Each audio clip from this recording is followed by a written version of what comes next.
This happened about 4 to 5 years ago in Fresno, California. We are two friends, M and F, and I am M, checked into a Motel 6 for the night. We had been going through periods of homelessness on and off, sometimes with each other, sometimes not.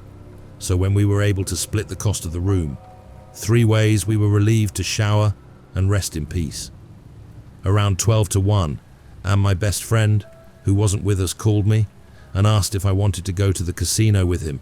He'd pick me up and throw me 20 to play. I said, "Hell yeah," and took a shower. I remember while showering, I noticed the top of the shower curtain moving oddly, almost like it was being pulled hard in a direction, but it wasn't anything too crazy. I just figured it was the bathroom fan or something. I got ready and said bye to the 2 friends staying and left with him. Fast forward to when he dropped me off sometime around 7 to 8 a.m. I went to the room door and knocked. I forgot to grab one of the 2 keys when I left, but no one answered. I knocked again, but nothing. As I turned away from the door to figure out what to do next, I swear on my life, I heard my F friend's voice say, "1 minute," but also with a second voice, saying the same thing, but in a deep, raspy voice. Imagine a normal and terrifying voice saying the same thing. Very unhuman-like. I remember thinking, what the heck was that? But just for a second, since I also heard my friend, I wasn't really tripping yet. I scrolled through my phone, waiting for 15 to 20 seconds. Then I knocked hard several times more, thinking, what the hell is taking them so long to answer the door? After another minute or 2 of waiting, I walked away confused as to where they went. I looked in the parking lot and saw my friend's car that we came in. I walked closer and noticed they both were sitting inside, M in the driver's seat and F in the passenger. I got in and started saying, "What the heck are you guys?" F cut me off, telling me I wouldn't believe what happened that night after I left. Apparently, after I left, they were chilling watching TV with my male friend seated at the table and my female friend in bed with the covers over her legs. All of a sudden, the covers moved as if someone was tucking her legs into the covers. She screamed and jumped off the bed, freaking out, while my other friend asked what happened. She told him, and while pointing at the bed, they said they both saw the indentation of someone sitting down on the bed. As they both started to freak out, they, keep in mind, this is what they told me, as I wasn't there, started to feel an intense feeling of dread and started crying uncontrollably. That's when they both noped the hell out of there and got into the car where they spend the night. The whole time they're telling me this, I'm half, "That's crazy," and half, "Yeah, right," as I have had previous encounters, but nothing that intense. Right after she finished her story, it dawned on me that I heard her and some other devilish voice answer my knocking. I damn near shit my pants, which they both noticed by my facial expression. I told them what happened just a few minutes ago, and we all sat in silence for a good while in disbelief. When we checked out, we counted down 1, 2, 3, and quickly opened the room door, grabbed the stuff we came with, and flew out of there as fast as we could. That's my story. I do have to add that after this happened, I googled the address of the Motel 6, and there had been a grisly double suicide sometime in the 80s or 90s. An older couple checked in. I forget if it was a random motel or if it was a Motel 6 by then. Both got into a large container filled with some kind of acid and died in what I'm guessing was an extremely painful death. I remember reading that the cleaning lady had to be hospitalized from the fumes from just opening the door and standing at the doorway. I've never seen a ghost myself, but I have heard a few ghost stories. Over the years, I've asked co-workers about them, and most people freely share their stories, so I'll share some here.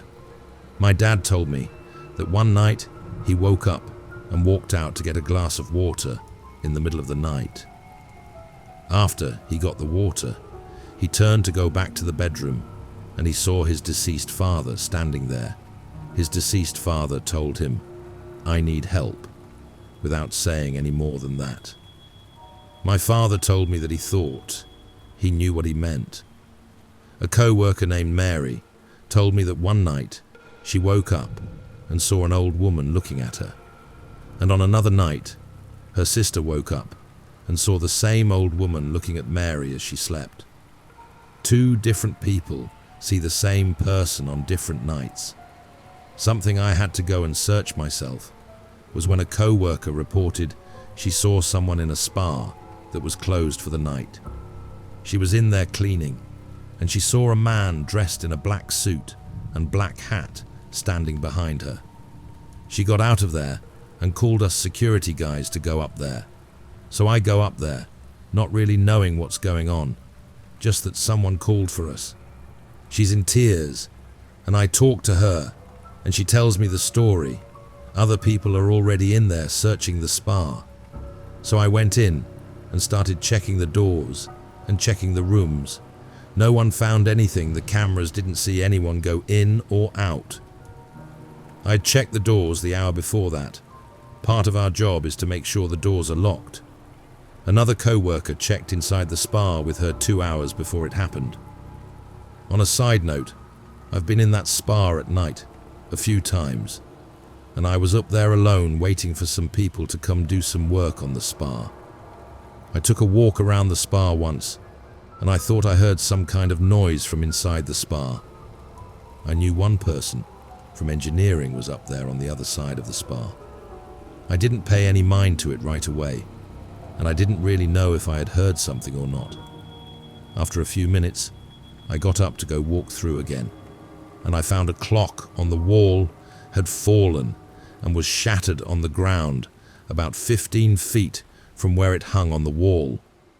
The other guy that was up there was nowhere near where the clock was. That was the only strange thing that I found up there. Many years ago, my stepsister said she woke up one night and saw some girls sitting on the couch, and they asked if she had seen their mum. When she woke up the next morning, it looked like someone had been sitting on the couch. And she told me she saw the same thing again years later. Please show your support by subscribe to our YouTube channel and like the video. This really helps us a lot. I upload daily horror stories, so make sure to press the bell icon. I know it sounds crazy, and no one I know believes me, and I've never heard anyone experience something similar to this, but I died and got given a second chance. I was driving on a country road to go see my brother I haven't seen in age, who lives out far. It's around a 6-hour drive. So I left at 9 p.m, and my plan was to drive for 3 hours, stop by a motel sleep, and drive another 3 hours, and get there sometime in the morning. I was around 2 hours in my drive, and I was on a country road with a lot of mountains and hills. So the roads were very curvy and had a lot of turns where you couldn't see cars coming. And there was this one sharp turn. Mind you, I hadn't seen a single car in ages, and I was on autopilot, so I was driving fast. And out of nowhere, a truck the opposite way came around the corner fast too, and hit me. My car crumpled instantly. I felt a sharp pain that felt like knives in the inside of my skin, running down from my hands to my feet like electricity. When I came to, I felt like my body was drenched. I looked down and blood everywhere. I felt lightheaded. My body was mangled in the front of the truck. I felt my life force fading. Then, bam! I'm back in the car. Driving down that exact same corner I was driving before, I hit the brakes freaking out, and the exact same truck emerges from that corner and flies past me. Mind you, I could not see the truck until it passed the corner, but somehow it was the exact same truck, moving at the exact same speed. And I'm sure If I drove in the exact same way, the exact same thing would have happened. Now I don't know if the clock reversed or if it was a vision worn in the near future or what, but it was truly the most unexplainable day of my life.